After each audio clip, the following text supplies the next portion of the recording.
여러분 안녕하세요. 네, 우리가 이번에는 이제 마이크로 오퍼레이션에 대해서 살펴보겠습니다. 자, 먼저 우리가 용어 정리가 필요한데요.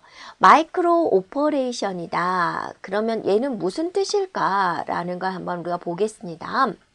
자, 오퍼레이션이다 라고 한다면 우리는 이제 명령어가 됩니다. 명령. 그 다음에 마이크로라는 말이 들어갔죠. 그러면 작은 명령 이렇게 살펴보면 될 것 같은데요. 우리가 이제 밥을 먹는다라는 동작을 하고 싶습니다. 그러면 이 동작을 하기 위해서 어떠세요? 숟가락을 들어야죠. 네, 그 다음에 어때요? 몇 도 이상 들어야 되겠다. 그죠? 어느 정도 높이까지 숟가락을 들어야 될 것인지. 그 다음에 어때요? 입에 넣는다. 네. 그 다음에 숟가락을 또 내려놓는다. 이런 몇 가지의 동작이 있죠. 이 하나하나의 동작을 우리는 마이크로 오퍼레이션이라고 한다라는 겁니다.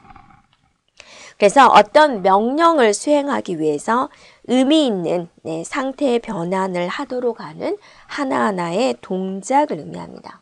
그래서 이 명령 한 개를 실행시키기 위해서 우리는 밥을 먹을 때는 이런 여러 가지 동작이 있는데 명령 한 개를 실행시키기 위해서는 어떻게 해야 될까? 자, 이 명령어가 있는 위치를 찾아내줘야 되죠.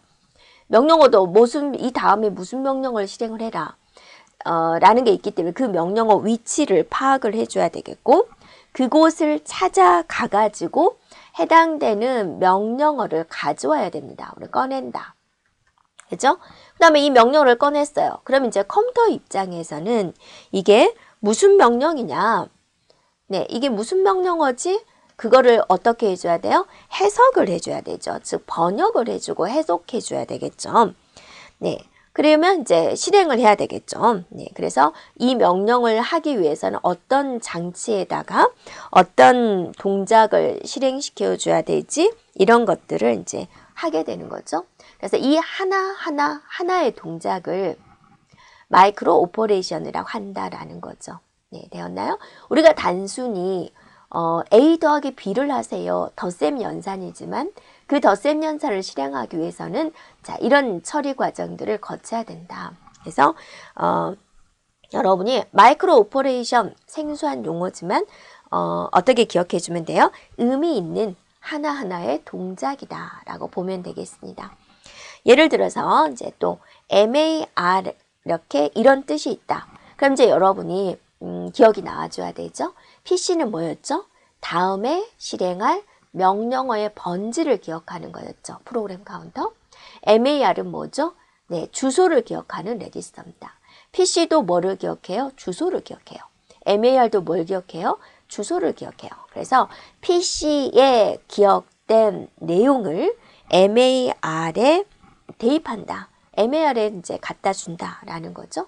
그래서 PC에 10을 기억을 하고 있다. 10번지라는 걸 기억을 하고 있다. 10번지라는 걸 MAR한테 넘겨주는 거죠. 그 다음에 자, 이런 동작이 있다. 그럼 얘는 무슨 뜻일까? MBR에는 뭐가 들어있죠? 네, 메모리 주소에 있는 데이터의 내용이 들어가 있죠. 데이터의 내용. 네, 그 데이터의 내용과 AC는 뭐죠? 누산기죠. 네, 누산기. 누산기도 데이터의 내용이 있습니다. 그래서 두 개를 더해가지고 다시 누산기에 기억을 시키겠다. 이런 동작입니다. 이런 동작 하나하나를 뭐라 그런다? 마이크로 오퍼레이션이라고 한다라는 겁니다. 자, 그러면 이제 이 마이크로 오퍼레이션은 한 개의 클럭 펄스란 건 뭐죠? 이런 경우죠. 이렇게. 그러니까 우리가 형광등의 빛이 계속 들어와 있는 게 아니라 들어왔다 나갔다 하는 거예요. 단지 그 사이가 뭐 10억분의 1초 그런 거기 때문에 우리 인간이 감을 못 느끼는 거죠. 네, 컴퓨터 쪽도 마찬가지입니다. 이런 클럭이 들어온 상태에서 명령어가 실행이 되는 거예요. 들어왔다 나갔다 하는 거예요. 이렇게 올라왔을 때 명령어가 실행되는 거예요. 이때 어쩐다? 네, 동작이 이루어진다라는 겁니다. 되었나요? 네, 그러면 이제 이걸 뭐라 그런다? CPU의 클럭 펄스라고 한다라는 거죠. 그래서 이 지정된 시간 동안 1초에 이 클럭 펄스가 많이 일어나면 일단 내가 동작을 많이 할 수 있는 기회라는 게 있죠. 네, 그래서 1초에 클럭 펄스가 많이 일어나는 게 더 좋은 컴퓨터다라고 이제 우리가 볼 수가 있습니다. 그래서 하나의 클럭 펄스 동안 실행되는 이런 기본 동작을 마이크로 오퍼레이션이라고 한다라는 거죠. 됐죠? 그러면 이제 어떤 명령어를 먼저 실행해라. 그 순서를 결정해 주는 게 있죠. 여러분이 뭐 300명의 학생들이 영화관에 들어가려고 한다. 그러면 담임 선생님이 줄 서 그런 식으로 이야기를 하죠. 너 들어가고 너 들어가고 너 들어가고 이렇게 순서라는 게 또 필요해야지 또 질서 정연한 게 되는 거죠. 그래서 이제 마이크로 오퍼레이션의 이제 순서를 결정하기 위해서 제어 장치가 신호를 발생을 시켜요. 그걸 우리는 제어 신호다라고 합니다. 이 제어 신호다, 제어한다라는 거죠. 학생들을 제어한다, 나 자신을 제어한다. 이렇게 이제 순서를 결정하기 위해서 제어 신호가 필요하다. 이런 문제가 나오는 경우가 있어요. 중앙 연산 처리 장치에서 마이크로 오퍼레이션이 순서적으로 일어나게 하려면 뭐가 필요하다? 바로 제어 신호가 필요하다. 네, 기억해 주면 되겠습니다. 또 마이크로 오퍼레이션은 명령 실행 과정에서 한 단계씩 이루어지는 동작이고 한 개의 명령은 우리가 하나의 명령어 한 개의 명령을 실행하기 위해서는 어때요? 동작이 필요하겠죠. 이런 것들을 뭐라 그래요? 마이크로, 이 하나하나를 뭐라 그래요? 네, 마이크로 오퍼레이션이다 라고 하는 거죠. 그러니까 한 개의 명령을 실행하기 위해서는 여러 개의 마이크로 오퍼레이션이 동작돼서 실행된다 라는 뜻이 되겠습니다. 됐죠? 여기까지. 자, 우리가 이제 용어상으로 이제 또 정리를 해보면 마이크로 사이클 타임이 있습니다. 마이크로 사이클 타임은 또 무엇일까라는 건데요. 우리가 이 하나의 동작을 뭐라 그랬죠? 네, 마이크로 오퍼레이션이다 라고 그랬죠. 그럼 이 마이크로 오퍼레이션을 수행을 하려면 시간이 얼마나 걸리지? 그걸 계산해 주면 좋겠다라는 거예요. 그거를 마이크로 사이클 타임이라 그런다. 그러면 이게 이제 모여서 완성이 되는 거기 때문에 시간은 어때요? 빨라야 되겠죠? 얘네들이 빠르면 전체적으로 동작 시간은 빨라집니다. 그래서 CPU 속도를 나타내는 촉도로 사용이 된다라는 거죠. 이거하고 이제 우리가 이제 주기, 주파수 그런 개념하고 이제 생각을 해주면 되는데요. 자, 클럭 펄스가 이렇게 있습니다. 네. 그러면 이 클럭 펄스가 일어날 때 우리가 뭐가 일어나죠? 마이크로 오퍼레이션이 일어나는 거죠. 그러니까 1초에 몇 번의 클럭 펄스가 일어났느냐. 클럭 펄스는 일단 많이 일어나야지 내가 마이크로 오퍼레이션을 이제 많이 동작할 수가 있는 거죠. 이거를 이제 우리는 뭐라고 합니까? 주파수다라는 거죠. 그래서 1초에 예를 들어서 1기가번 일어났다. 이거를 우리는 용어상으로 1기가헤르츠다 이렇게 말을 합니다. 그래서 1기가헤르츠다라는 단어를 보고 이거는 1초에 이 클럭 펄스가 1기가번 일어났구나 라고 볼 수가 있는 거죠. 그럼 이 클럭 펄스가 일어났을 때 마이크로 오퍼레이션 동작이 이루어진다라는 거죠. 그러니까 한 번 일어날 때 마이크로 사이클 타임을 계산하려면 어떠세요? 일단은 이 시간을 한번 알아보자라는 거죠. 한 번 일어날 때 몇 초냐? 1기가분의 1초다라고 볼 수가 있는 거죠. 네, 그래서 이런 관계를 생각을 해주면 되세요. 자, 우리가 문제를 풀면서 한번 정리를 해 보도록 하겠습니다. 자, CPU, 클럭이 100MHz다라고 그랬습니다. 그 다음에 이제 인출 사이클에 소요되는 시간은 하고 문제가 물어봤어요. 조건이 붙었습니다. 인출 사이클은 또 뭘까? 인출 사이클은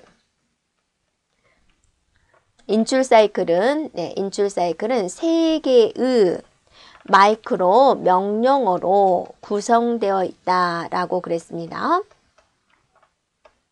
네, 이런 조건이 되어 있다라는 거죠. 구성. 네. 그러면 이제 시간을 한번 살펴보자라는 거죠. CPU 클럭이 100MHz다. 이 뜻은 뭐요? 1초에 100메가번 클럭 펄스가 일어났다라는 거죠. 그러니까 1초에 100메가번의 이 클럭 펄스가 일어났다라는 겁니다. 그럼 한 번 일어날 때, 이 한 번 일어날 때 몇 초냐? 100메가분의 1초다라는 거죠. 그러니까 이때 마이크로 명령어가 이제 실행이 되는 거고, 세 개의 마이크로 명령어가 이루어졌다 그랬으니까 이 세 개의 시간을 알아주면 되겠다라는 겁니다. 그러면 킬로, 메가, 킬로는 약 10의 3승, 메가는 약 10의 6승이니까 100메가분의 1초다. 100메가분의 1초다라는 것은 어때요?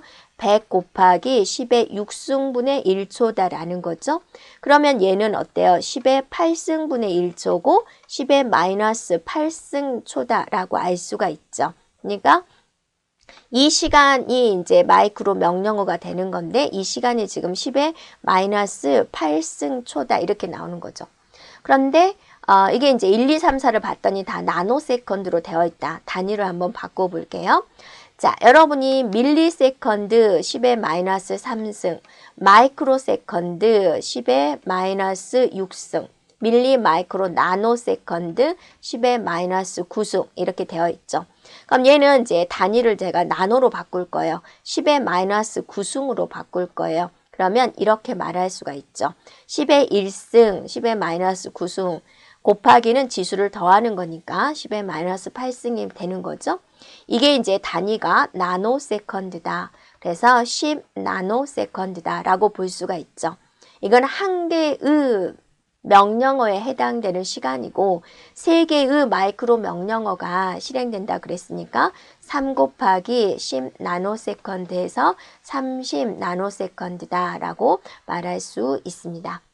자, 됐나요? 그래서 여러분이 이 주파수라는 개념, 1초에 몇 번 클럭 펄스가 일어나는지, 한 번 클럭 펄스가 일어날 때 시간, 네, 마이크로, 네, 사이클 타임에 대해서 우리가 이제 기억을 해주고 다음 내용으로 이제 들어가도록 하겠습니다. 자, 그러면 이제 우리가 마이크로 사이클 타임을 이제 어떤 식으로 부여를 할 거냐. 네, 그게 이제 동기, 종류가, 네, 동기, 고정식이 있고요. 자, 동기, 네, 가변식이 있고요. 비동기식이 이렇게 세 가지로 나눠지게 됩니다. 자, 마이크로 사이클 타임을 부여하는 방식인데요. 동기 고정식이다 라고 한다면 자, 모든 마이크로 오퍼레이션의 동작 시간은 같다 라고 가정을 해서 그러면 이제 몇 초로 할 거냐, 동작 시간이 가장 긴 거, 네, 가장 긴 걸로 맞춰주는 거예요. 그래서 모든 마이크로 오퍼레이션의 동작 시간을 이제 동일하게 해버리는 거죠. 예를 들면 내가 3개의 마이크로 오퍼레이션이 필요하다라고 하는데 어떤 마이크로 오퍼레이션이 첫 번째가 1초가 걸리고 그 다음에는 이제 2초가 걸리고 얘는 1초가 걸린다. 그러면 이제 얘네들을 다 몇 초로 만들어 버리냐면 2초, 2초로 이렇게 만들어 버리는 거죠.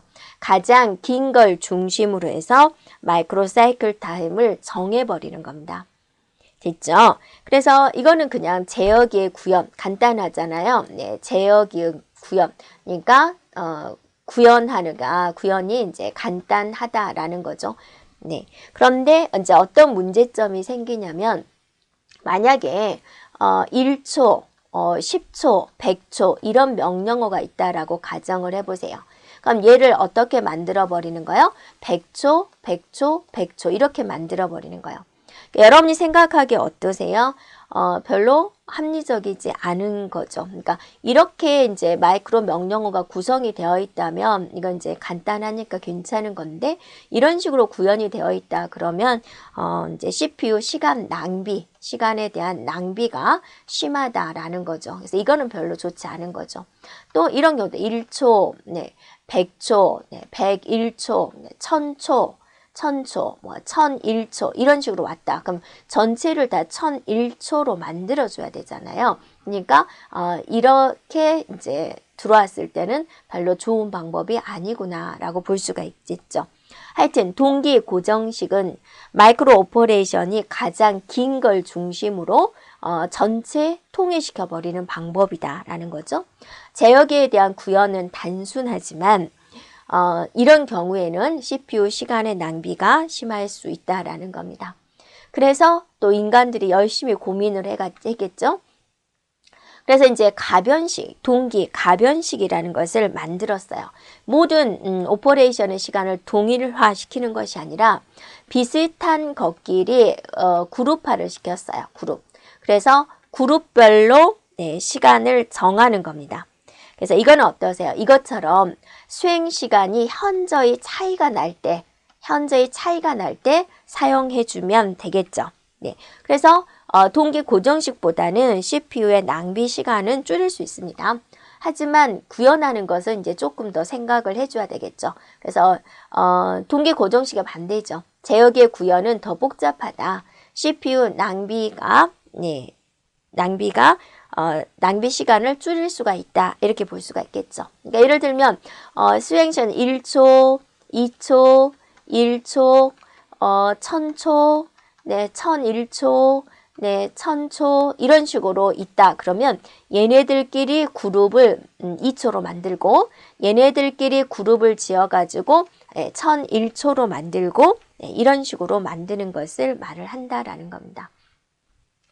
그 다음에 이제 비동기식은 뭐냐면 모든 마이크로 오퍼레이션에 대한 시간을 맞추지 않고 그냥 다 달라요. 그냥 그대로 다 서로 다른 마이크로 사이클 타임을 가지고 진행하는 것을 말을 하죠. CPU 낭비 시간이다라는 건 볼 수가 없겠죠. 하지만 제어기에 대한 구현은 이제 아주 복잡해진다라는 겁니다. 하여튼 이 세 가지를 우리가 구분할 수 있으면 되겠습니다. 마이크로 사이클 타임 부여 방식이었습니다. 자, 이제 우리가 명령어 사이클에 대해서 살펴보겠습니다. 자, 명령어 사이클이다 라고 하면은 우리가 이제 하나의 명령어를 인출해서 실행을 하게 되면 몇 가지의 동작이 있다라고 그랬죠. 어떤 동작이 있을까라는 겁니다. 이런 활동들을 명령어 사이클이라 그러는데요. 일단 기본적으로는 뭐로 구성이 되냐면 인출, 명령어를 가져와서 이게 뭐 하는 명령어인지 해독하는 겁니다. 그 다음에 잘 해독을 해서 뭐 해주면 되죠? 실행을 해주면 되죠. 간단하게는 인출, 실행 이렇게 이제 가져와서 해독해서 실행한다 이렇게 볼 수가 있고 조금 더 세분한다 그러면 인출을 해가지고 명령어를 이제 가져왔는데 이게 데이터도 가져와야 되네요. 그럼 데이터가 메모리에 주소에 기억되어 있다고 하네요. 그러면 갔다 와야 되죠. 간접 주소 지정 방식인 경우에 한번 갔다 오는 거고 그래서 데이터를 가져왔으면 실행하는 거죠. 명령어 가져와서 해독했죠? 데이터가 필요하네. 데이터 가져와죠? 그러면 이제 실행을 하는 건데 간혹 가다가 어떤 일이 발생될 수가 있냐면 인터럽트가 발생될 수가 있어요. 이렇게 크게 이제 이렇게 4단계로 나누어서 진행이 됩니다. 그래서 인출과 실행은 항상 실행이 되는 거죠. 그런데 간접은 이제 데이터 가져올 때 데이터가 필요할 때 간접 주소 방식일 때 실행이 되는 거고 인터럽트는 어때요? 인터럽트가 걸릴 때만 실행이 되는 거죠. 그러니까 인출과 실행은 항상 실행되는 것이고 간접과 인터럽트는 이제 필요할 때만 수행되는 것이다. 그래서 명령어 사이클을 이렇게 4가지로 구분을 해서 우리가 이제 표로 기억을 해두면 인출을 해서 네, 실행을 한다 그거죠. 네. 그래서 이렇게 가는 것이고요. 간접이 필요한 경우는 인출을 했는데 데이터가 필요하고 간접 주소 지정 방식이네. 이렇게 가요. 그럼 간접 데이터 가져왔죠. 그러면 어떻게 하죠? 실행으로 가면 되는 거죠. 이렇게. 자, 그 다음에 이제 interrupt라는 것은 어느 순간에도 일어날 수가 있는 거죠. 그래서 interrupt가 실행하는 동안에도 interrupt가 발생될 수가 있고, 인출하는 동안에도 interrupt가 발생될 수가 있고, 간접 주소 지정 방식 진행할 때도 interrupt가 발생될 수 있어요. 자, 인터럽트를 처리한 다음에는 항상 어디로 가게 되냐면 인출로 가게 됩니다. 이걸 기억해 주면 돼요. 네. 인터럽트가 끝나면 항상 어디로 가요? 네, 인출로 간다라는 거죠. 그래서 이 화살표를 여러분이 잘 생각해 주면 되고요. 됐죠? 자, 그래서 이거는 시험 문제 많이 나오는 거예요. 그래서 이거를 잘 기억을 하세요. 네. 그러면 이제 우리가 또 세부적으로 한번 들어가 보도록 하겠습니다. 네, major state다라는 건데요. 메이저다라고 하면은 중요한 상태를 말을 하는 겁니다. 자, 여러분이 오늘 하루 뭐 했어? 그럼 아무것도 안 했어? 정말로 아무것도 안 했느냐? 숨 쉬고 밥 먹고 뭐 세수하고 그런 일을 했잖아요. 그런데 그건 이제 늘상 하는 거니까 별로 중요한 일이 아니다 그거죠. 메이저 스테이트다. 그럼 CPU가 무엇을 하고 있는가를 나타내는 건데 하는 일이 많죠. 네, 그 중에서도 메인, 주로 네, 딱 네 가지만 뽑아보자라는 겁니다. 네, 그거를 이제 CPU 메이저 스테이트다. CPU가 무엇을 하고 있는가를 나타내는 상태다라는 겁니다. 그래서 메이저 스테이트 네 가지를 우리가 이제 보통 본다라는 거죠. 그래서 인출 상태, 간접 주소 지정 방식 상태, 간접 상태, 그 다음에 이제 실행 상태, 인터럽트 상태 이렇게 네 가지만 뽑아서 본다라는 겁니다. 인출을 한다라고 하는 것은 이제 우리가 패치를 한다라고 하고, 간접은 인다이렉트다라고 하고, 실행은 execute다라고 이야기를 하고, interrupt. 자, interrupt다 이렇게 말을 하지요. 그러면 이제 CPU가 무엇을 하고 있는 상태다라는 것을 이제 표시를 해줘야 되겠죠. 네, 표시를 할 때 우리가 플립플롭을 이용을 합니다. 네 가지의 상태를 표현해야 되니까 비트가 두 개만 있으면 되겠죠. 그래서 얘는 F라는 플립플롭과 R이라는 플립플롭을 사용을 했습니다. 그러면 0, 0일 때, 1, 0일 때, 1, 다시 할게요. 네. 자, 0, 0일 때, 0, 1일 때, 1, 0일 때, 1, 1일 때 이렇게 네 가지 상태를 나타낼 수가 있죠. 그래서 0, 0이면 이거는 이제 패치 상태다, 인출 상태다 라는 걸 나타냅니다. 예, 그 다음에 0, 1이면 자, 인다이렉트다, 인다이렉트 상태다. 1, 0이면 실행 상태다. 그 다음에 1, 1이면 인터럽트 상태다라는 것을 나타내겠다라는 거죠. 플립플롭으로. 네. 그러면 이제 인출 단계부터 우리가 이제 자세히 살펴보겠습니다. 자, 여러분이 이제 인출 상태다, 패치 상태다라고 그랬습니다. 인출 상태. 네, 패치 상태다. 자, 이 패치 상태다라는 것은 이제 한마디로 뭐냐면 명령어를 가져와요. 실행할 명령어를 가져와요. 그러면 이게 무슨 명령어를 실행하는 건지 해독을 거쳐야 되겠죠. 해석을 해줘야 된다라는 겁니다. 그래서 명령어를 실행을 할 때 가장 먼저 실행되는 단계다라고 볼 수가 있겠죠. 네. 그죠? 엄마가 외출을 하면서 너 오늘 뭐뭐 해 라는 것을 냉장고에 붙여놨다고 그죠? 명령어 봐야죠. 냉장고에 가서 자, 어떤 명령 실행하라고 그랬지? 가져오고 이게 뭔 뜻이지? 하고 머리로 생각해야 되는 거죠. 그래서 그럼 이 단계를 컴퓨터는 이제 어떤 식으로 처리를 하냐라는 거죠.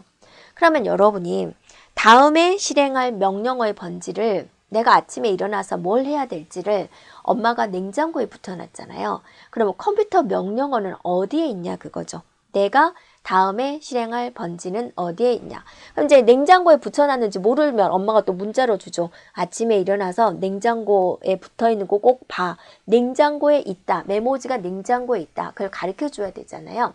컴퓨터는 다음에 실행할 명령어가 어디에 있냐라는 걸 누가 기억하고 있어요? PC가 기억합니다. 네. 다음에 수행할 명령어의 번지를 누가 기억해요? PC가 기억해요. PC는 명령어의 내용을 가지고 있나요? 그렇지 않습니다. 주소를 가리키고 있어요. 몇 번지에 있다라는 주소를 기억하고 있는 거죠. 그럼 이 주소를 누구한테 넘겨줄 수 있어요? MAR한테 넘겨줄 수 있죠. 메모리 어드레스 레지스터. 메모리의 주소를 기억하는 레지스터가 됩니다. 그래서 PC에 저장되어 있는 번지를 MAR에 전송합니다. 몇 번지 찾아가야 된다라는 걸. 그러면 이제 메모리에 MAR이 가르쳐준 번지가 있겠죠. 예를 들어 100번지다. 메모리에 100번지를 찾아갑니다. 그러면 자 PC가 100번지를 가르쳤고 MAR한테 100이라는 것을 넘겨줘서 메모리가 있으면 100번지에 찾아가요. 그럼 여기에 뭐가 있어요? 바로 데이터의 내용이 있다 그거죠.